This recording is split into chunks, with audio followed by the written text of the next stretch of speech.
बिस्मिल्लाहिर्रहमानिर्रहीम जी। अस्सलाम वालेकुम बेटा। इस वीडियो में हम क्लास 9 मैथ की एक्सरसाइज 1.3 को सॉल्व करेंगे। ठीक है, अब यहाँ पर क्वेश्चन नंबर 1 है the sum of 3 consecutive integer is 42 के 3 कंसेक्यूटिव इंटीजर है। कंसेक्यूटिव इंटीजर का मतलब है ऐसे आदाद जो कि आगे पीछे आ रहे हो, जो कि जुड़े हुए हों, जैसे कि 1 2 3 ये कंसेक्यूटिव इंटीजर है, या 4 5 6 जो है ये आगे पीछे आ रहे हैं, तो ये कंसेक्यूटिव इंटीजर है। ठीक है, तो 3 कंसेक्यूटिव इंटीजर है, उनको अगर सम करें, उनका मजमूआ लें तो हमें 42 मिलता है। फाइंड द 3 इंटीजर, तो हमने वो जो 3 इंटीजर है वो हमने मालूम करने हैं, वो 3 आदाद हमने मालूम करने हैं। तो इसका सोल्यूशन है, हम फर्ज करते हैं द फर्स्ट इंटीजर, जो पहला इंटीजर है, इसको हम शुरू में x के इक्वल रख लेते हैं।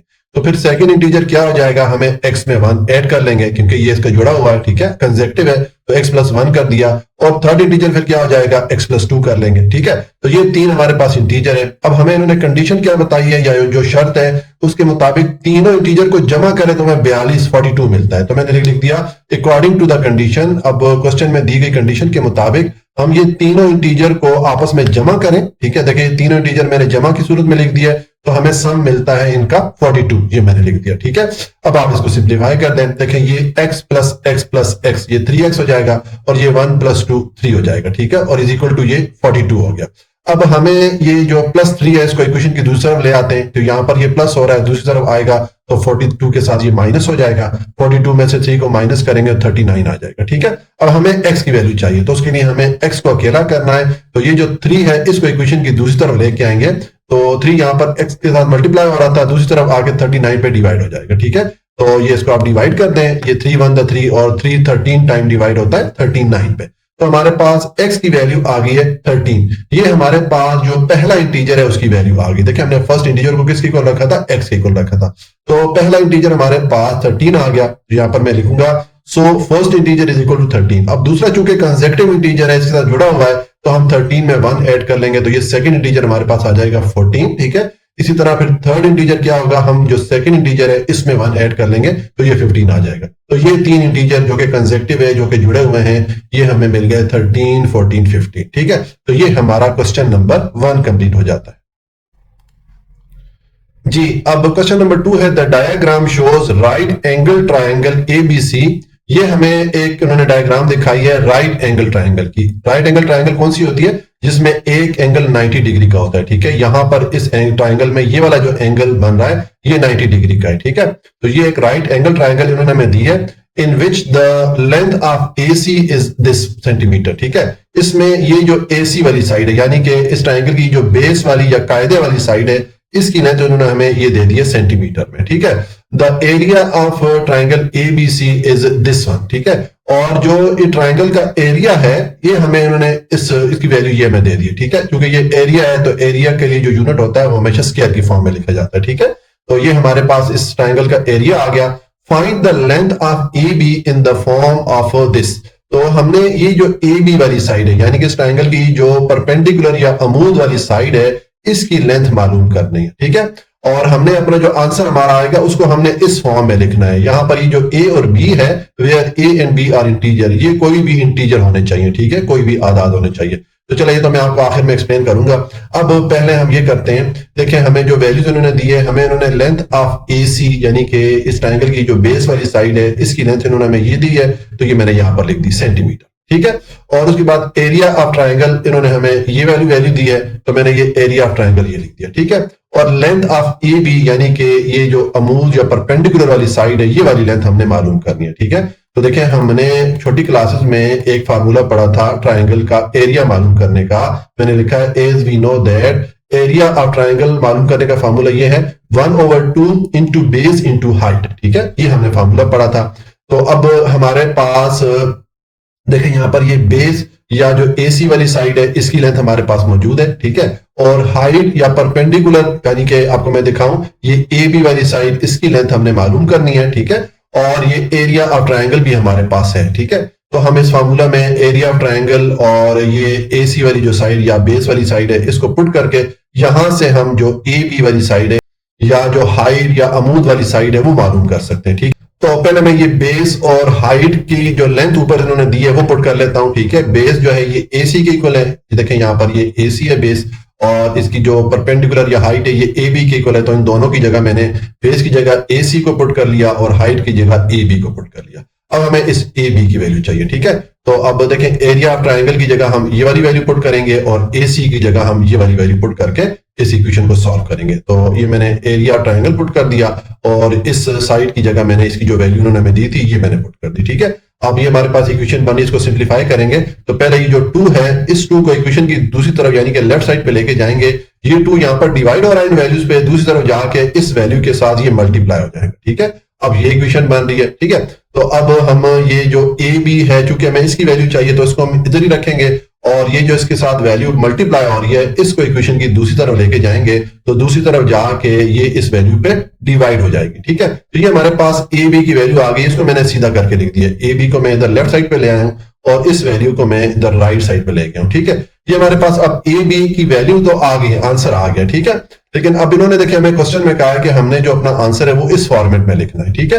तो उसके लिए मैं ये करना पड़ेगा कि ये जो हमारे पास वैल्यू आई है इसमें ये जो नीचे डिनोमिनेटर आ रहा है इसमें देखें ये अंडर रूट या स्क्वायर रूट की वैल्यूज आ रही है, सिंबल आ रहे हैं, ठीक है। तो हमें इस ये जो हमारे पास वैल्यू आई है इसको रैशनलाइज करना पड़ेगा। रैशनलाइजेशन हम पीछे सीख के आए हैं। इसमें ये जो डिनोमिनेटर होता है, ये जो नीचे वाली वैल्यू होती है, इसकी जो स्क्वायर रूट या अंडर रूट का सिंबल होता है ये हमने खत्म करना होता है, ठीक है।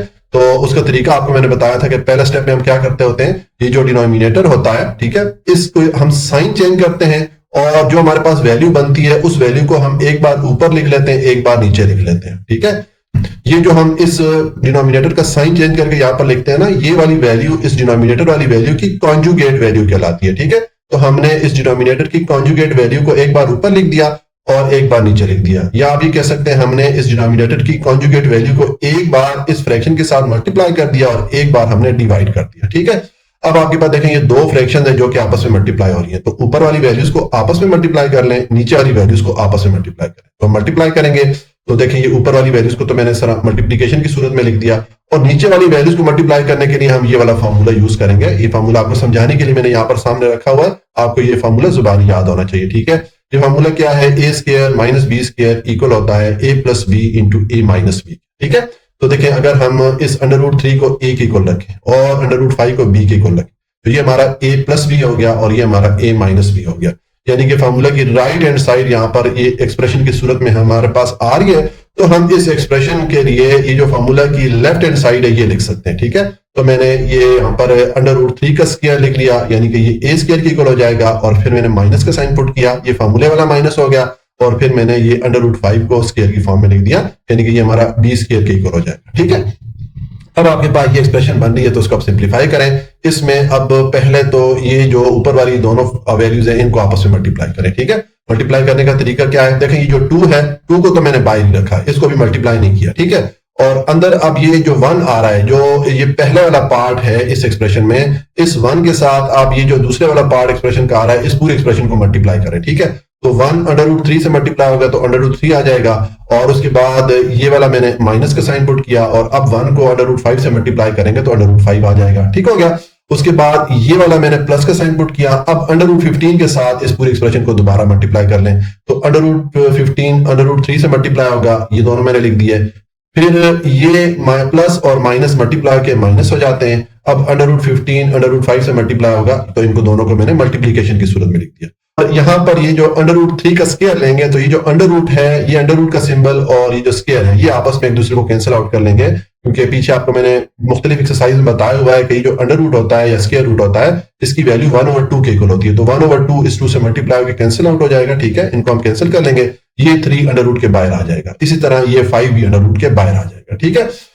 तो अब हमारे पास ये एक्सप्रेशन बन रही है, इसको हम सिंप्लीफाई करेंगे। देखें ये मैंने लिखा 2, फिर ये जो दोनों वैल्यूज इनको मैंने एज इट इज लिख दिया और यहां पर ये 15 को मैंने ब्रेक करके लिख दिया, इसको मैंने under root 5 into under root 3 करके लिख दिया, 2 पार्ट में मैंने इसको डिवाइड कर लिया और साथ में ये वाला अंडर रूट 3 लिख दिया और इस 15 को भी मैंने 2 पार्ट में डिवाइड कर लिया और साथ में ये अंडर रूट 5 लिख दिया और नीचे जो है ये +3 -5 इसको सॉल्व करेंगे तो -2 आ जाए, ठीक है।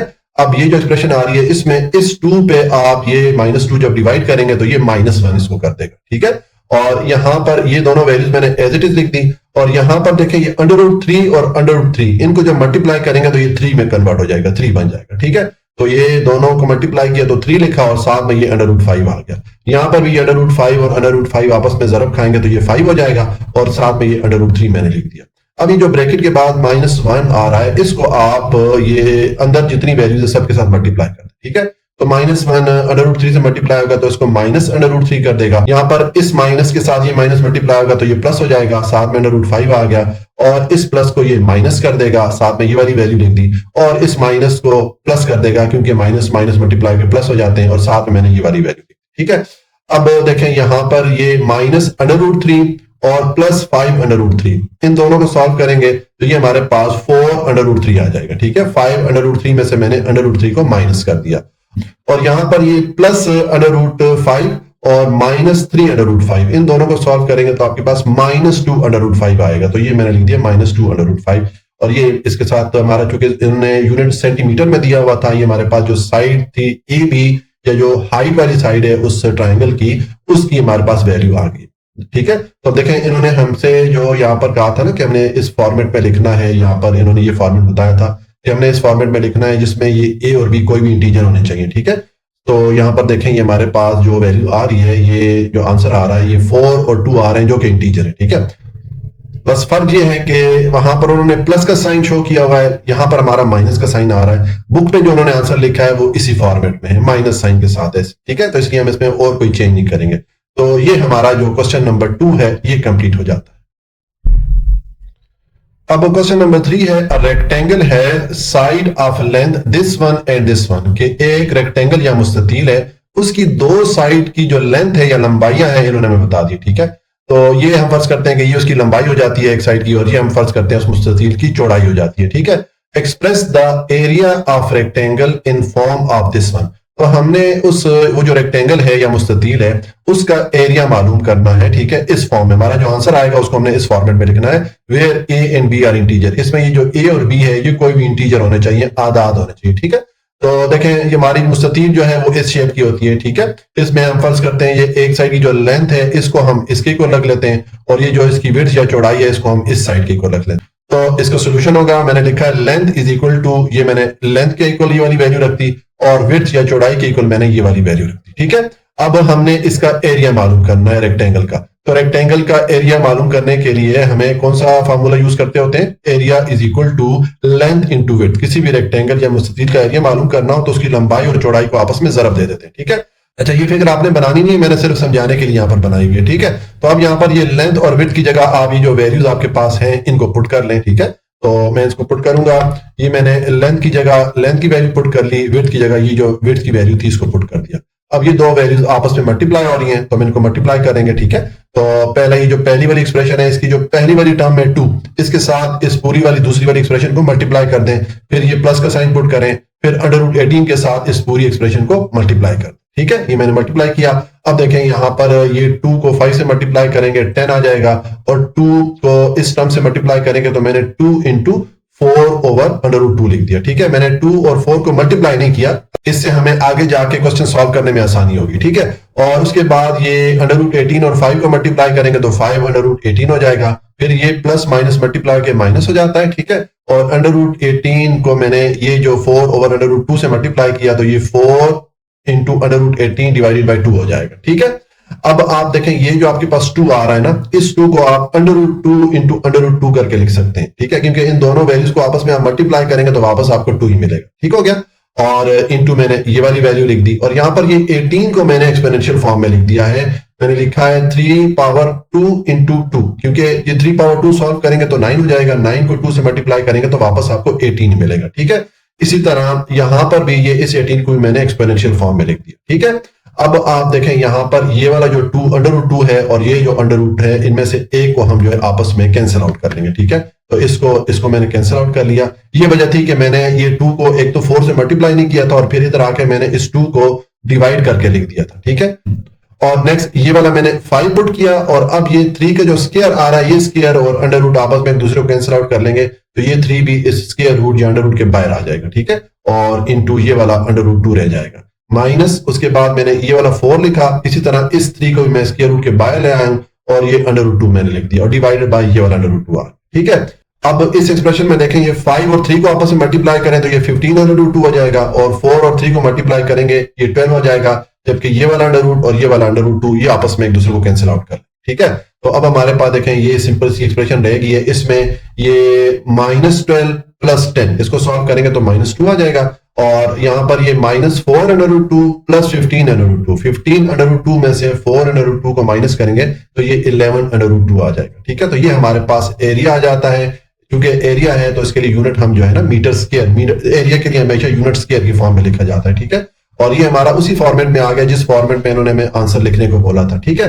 तो ये हमारा क्वेश्चन नंबर 3 कंप्लीट हो जाता है।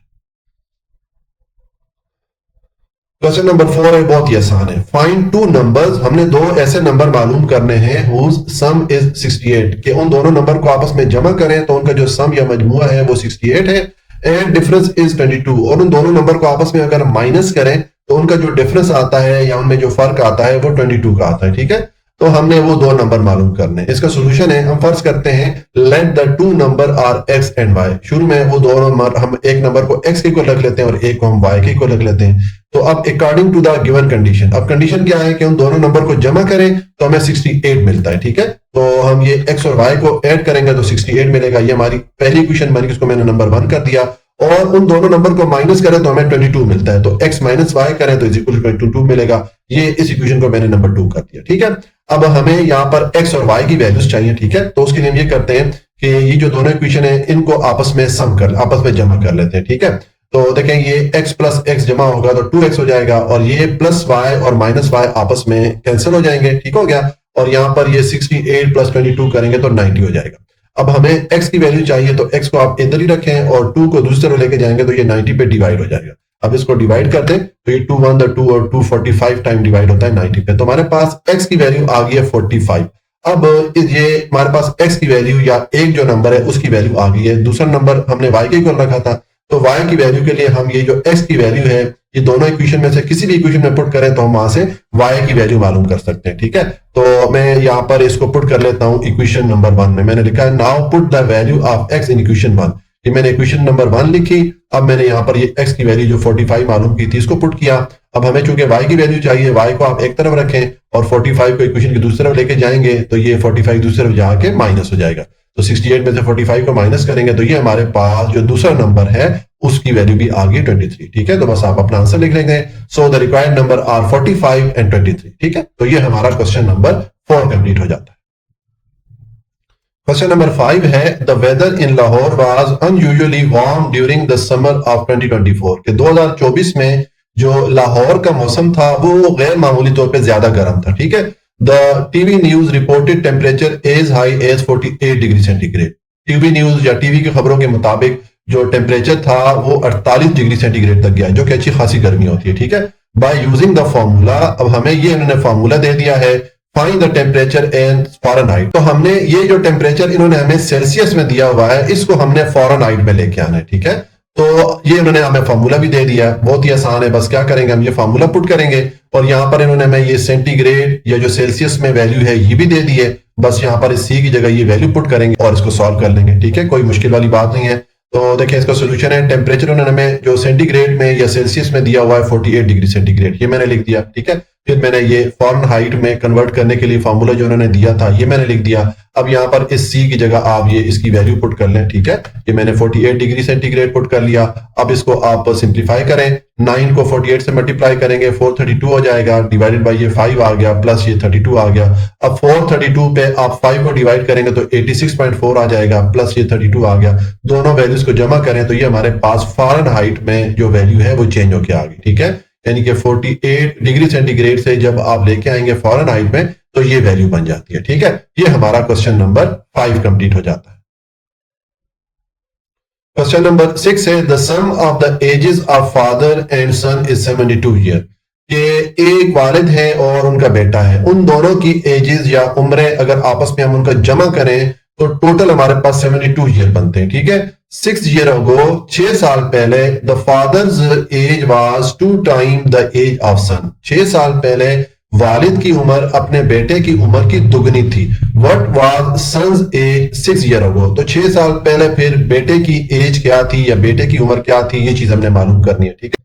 तो देखें इसका सोल्यूशन है, हमने सन या बेटे की एज मालूम करनी है 6 साल पहले, ठीक है। तो शुरू में हम ये करते हैं, फर्ज करते हैं कि जो बेटे की मौजूदा उम्र है वो x ईयर है, ठीक है। तो मैंने लिख दिया एज ऑफ सन, बेटे की जो मौजूदा उम्र है वो हम x ईयर की को रख लेते हैं। तो और एज ऑफ फादर जो है इसको हम y ईयर की को रख लेते हैं, ठीक है। ये हमने इनकी मौजूदा उम्र रख दी। अब अकॉर्डिंग टू द कंडीशन, अब कंडीशन क्या है क्वेश्चन में उन्होंने हमें शर्त क्या बताई है कि दोनों की मौजूदा उम्रें आपस में जमा करें तो हमें 72 मिलता है, ठीक है। तो मैंने x प्लस वाई, ये बेटे की उम्र ये वालिद की उम्र, दोनों को सम करें तो हमें 72 मिलता है। ये हमारी पहली इक्वेशन हो गई, इसको मैंने नंबर 1 कर दिया।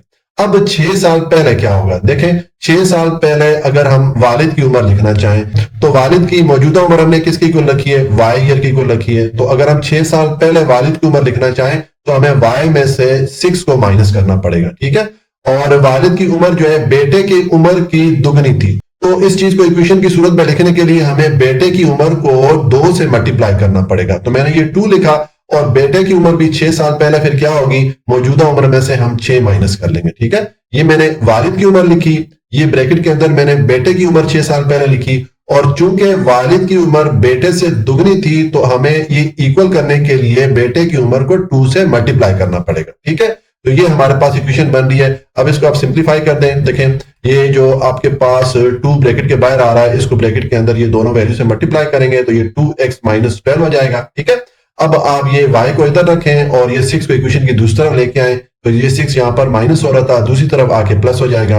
अब ये 2x तो आपने एज इट इज लिख लेना है और माइनस 12 प्लस 6 को सॉल्व करेंगे तो माइनस 6 आ जाएगा। तो ये हमारे पास उन दोनों की जो 6 साल पहले की एज थी वो इक्वेशन की सूरत में आ रही है, ठीक है। ये दूसरी इक्वेशन बन गई, इसको मैंने नंबर 2 कर दिया, ठीक है। तो अब यहां से ये y की वैल्यू अगर हम ये इक्वेशन 1 में पुट करेंगे तो यहां से हम x की वैल्यू मालूम कर सकते हैं, यानी कि बेटे की जो मौजूदा उम्र है वो हमारे पास आ जाएगी, ठीक है। तो यहां पर मैंने लिख दिया put the value of y in equation 1, फिर मैंने ये इक्वेशन 1 लिखी और इसमें y की जगह ये इसकी वैल्यू 2x माइनस 6 को पुट कर दिया, ठीक है। अब आप इसको सिंप्लीफाई कर दें, देखें ये x प्लस 2x 3x हो जाएगा, साथ में मैंने माइनस 6 लिख दिया इज इक्वल टू 72 लिख दिया। अब माइनस 6 को दूसरी तरफ लेके आएंगे, यहाँ पर माइनस हो रहा है, दूसरी तरफ आके प्लस हो जाएगा, तो दोनों को जमा करें 72 और 6 को तो 78 हो जाएगा। अब हमें x की वैल्यू चाहिए, तो 3 को दूसरी तरफ लेके आएंगे, तो 3 यहाँ x से मल्टीप्लाई हो रहा था, दूसरी तरफ आके 78 पे डिवाइड हो जाएगा, ठीक है। तो अब इसको डिवाइड करेंगे तो ये 3 1 3 और 3 78 पे डिवाइड होता है 26 टाइम। तो ये हमारे पास x की वैल्यू आ गई है 26। x क्या थी, x जो बेटा था उसकी मौजूदा उम्र है, तो मैंने लिख दिया सन्स करंट एज या मौजूदा उम्र हमारे पास उस बेटे की आ गई है 26 ईयर, ठीक है। तो फिर 6 साल पहले क्या होगी, हम 26 में से 6 को माइनस कर देंगे, सन्स एज 6 ईयर अगो, 6 साल पहले, फिर हम क्या कर रहे हैं 26 में से 6 को माइनस करें तो 20 साल बेटे की उम्र थी 6 साल पहले, ठीक हो गया। ये हमारा क्वेश्चन नंबर 6 कंप्लीट हो जाता है। क्वेश्चन नंबर 7 है Mirha bought a toy for rupees 1500 and sold for rupees 1520। कि मिरहा ने एक खिलौना खरीदा 1500 का और उसको बाद में उसने 1520 रुपए का बेच दिया, ठीक है। ये उस खिलौने की कॉस्ट प्राइस हो गई और ये उसकी सेलिंग प्राइस हो गई। What was her profit percentage, तो हमने देखना है कि मिरहा ने प्रॉफिट जो कमाया है वो परसेंटेज में कितना बनता है, ठीक है। तो देखिए इसका सोल्यूशन है, कॉस्ट प्राइस या सीपी जो है वो 1500 है, यानी कि जिस अमाउंट पे जिस रकम पे मिरहा ने वो टॉय खरीदा, ठीक है। और फिर सेलिंग प्राइस जिस अमाउंट पे उसने उसको बेचा या एसपी जो है ये 1520 रुपए है, ठीक है। तो अब प्रॉफिट कितना बन गया मिरहा का, हम सेलिंग प्राइस में से कॉस्ट प्राइस को माइनस करें, यानी कि जितने का मिरहा ने वो टॉय बेचा है उसमें से उसकी जो कॉस्ट प्राइस है जो उस पर खर्चा है उसको माइनस कर देंगे, ठीक है। तो देखिए आ जाएगा, मैंने सेलिंग प्राइस हमारे पास 1520 है, कॉस्ट प्राइस 1500 है, माइनस करेंगे तो प्रॉफिट की अमाउंट मिरहा की आ जाती है 20 रुपए। अब ये जो 20 रुपए प्रॉफिट की रकम आई है इसको हम देखते हैं कि परसेंटेज में ये कितनी रकम बनती है, ठीक है। तो ये परसेंटेज का फार्मूला होगा प्रॉफिट कैलकुलेट करने का, ठीक है। ये आपकी बुक के पेज 17 पे दिया हुआ है, ठीक है। आप ये वाला फार्मूला पुट करेंगे, प्रॉफिट की अमाउंट लिखेंगे, उस पर डिवाइड करेंगे सीपी या कॉस्ट प्राइस को और उसको मल्टीप्लाई कर लेंगे 100 से, ठीक है। तो आप वैल्यूज पुट कर लें, प्रॉफिट की वैल्यू 20 रुपीज है, ये मैंने पुट कर दी, सीपी या कॉस्ट प्राइस 1500 है और इनटू ये 100 कर दिया। तो अब देखें ये 1500 के 2 जीरो और 100 के 2 जीरो आपस में कैंसिल आउट हो जाएंगे, फिर 20 पे आप 15 को डिवाइड करेंगे तो प्रॉफिट जो परसेंटेज में है ये आ जाएगा 1.33%, ठीक है। तो ये हमारा क्वेश्चन नंबर 7 कंप्लीट हो जाता है। अच्छा जी, क्वेश्चन नंबर 8 है the annual income of Tayyab is rupees this one. ये हमें इन्होंने तैयब की जो सालाना आमदन है इसकी हमें इन्होंने रकम बता दी है। While the exempted amount is rupees this one. और ये जो टोटल रकम है इसमें से जो टैक्स पे छूट है जिस रकम पे, वो ये अमाउंट है। ठीक है, मतलब ये है कि इस रकम से ऊपर ऊपर अगर कोई अमाउंट होगी तो उस पर टैक्स लागू होगा। ठीक है, how much tax would he have to pay at the rate of this one. ये हमें इन्होंने जो रेट ऑफ टैक्स है या टैक्स का रेट बता दिया 0.75%। तो हमने देखना है कि इस रेट के हिसाब से तैयब को कितना टैक्स देना पड़ेगा। ठीक है, तो देखिए इसका सोल्यूशन है, टोटल इनकम तैयब की सालाना कितनी है ये हमें इन्होंने दी थी, ये 9,60,000 है, तो मैंने रुपीज 9,60,000 लिख दिया। अब एग्जेम्प्टेड अमाउंट यानी कि वो रकम जिसपे के छूट है वो कितनी है, वो है 1,30,000। ठीक है, तो ये अमाउंट मैंने लिख दी। तो अब रिमेनिंग अमाउंट या वो रकम जिसपे के टैक्स लागू होगा उसमें हम ये टोटल जो उसकी इनकम थी तैयब की उसमें से ये जो एग्जेम्प्टेड अमाउंट है या छूट वाली अमाउंट है टैक्स की, इसको माइनस कर दें तो हमारे पास पीछे ये 8,30,000 रह जाता है। यानी कि तैयब को इस रकम पे जो है टैक्स देना पड़ेगा 0.75% के हिसाब से। ठीक है, ये रेट ऑफ टैक्स है। तो बस हम यहां पर कैलकुलेट कर लेते हैं। ठीक है, बहुत ही आसान है। अब क्या करेंगे, ये हमारी टैक्स अमाउंट मैंने लिखा, उसके बाद ये वाली रकम में है जिस पे के टैक्स लागू होना है ये मैंने लिख दी, और ये रेट ऑफ टैक्स मैंने लिख दिया परसेंटेज में। ठीक है, अब ये परसेंट का साइन आप रिमूव करेंगे, तो जब परसेंट का साइन रिमूव करते हैं तो जो भी यहाँ पर वैल्यू होती है उसको आप 100 से डिवाइड करते हैं। ठीक है, अब आपके पास देखिए ये सिंपल सी इक्वेशन बन रही है, इसमें ये 20 और ये 100 के 20 आपस में एक दूसरे को कैंसिल आउट कर लेंगे। तो ऊपर यहाँ पर आपके पास 8300 इंटू ये 0.75 रह जाएगा। इन दोनों वैल्यूज को आपस में मल्टीप्लाई करेंगे, इन दोनों वैल्यूज को आपस में मल्टीप्लाई करें तो ₹6225 आपके पास अमाउंट आ जाएगी टैक्स की। ठीक है, ये रकम जो है तैयब ने टैक्स की सूरत में देनी है। ठीक है, ये हमारा क्वेश्चन नंबर 8 कंप्लीट हो जाता है। क्वेश्चन नंबर 9 है find the compound markup on rupees this one. ये हमें इन्होंने रकम बता दी है, इस पे हमने प्रॉफिट की अमाउंट निकालनी है। इस पे हमने प्रॉफिट की अमाउंट देखनी है कि कितनी आएगी फॉर 1 ईयर, एक साल के बाद, eight the rate of 14% compounded annually. और जो रेट है मार्कअप का या प्रॉफिट का वो 14% है। इस रेट के हिसाब से हमने देखना है कि ये जो रकम है इस पे सालाना कितना प्रॉफिट बनता है। ठीक है, ये कोई रकम है किसी ने बैंक में रखवाई होगी। तो देखिए इसका सोल्यूशन है, जो प्रिंसिपल अमाउंट हमारी बन रही है या असल हमारी रकम बन रही है वो कितनी बन रही है, ये मैंने 375,000 ये मैंने लिख दी। ठीक है, और मार्कअप रेट या जो सालाना प्रॉफिट का रेट है ये 14% है, ये मैंने लिख दिया।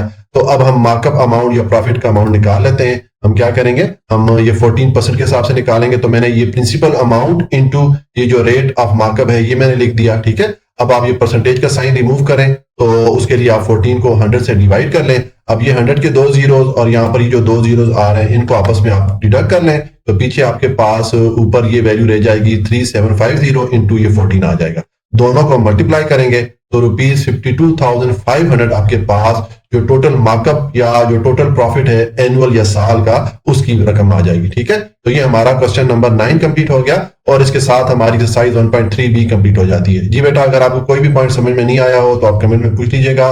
वीडियो को लाइक, सब्सक्राइब और शेयर जरूर कर लीजिएगा। हमेशा खुश रहें, मुस्कुराते रहें। अल्लाह की अमान में।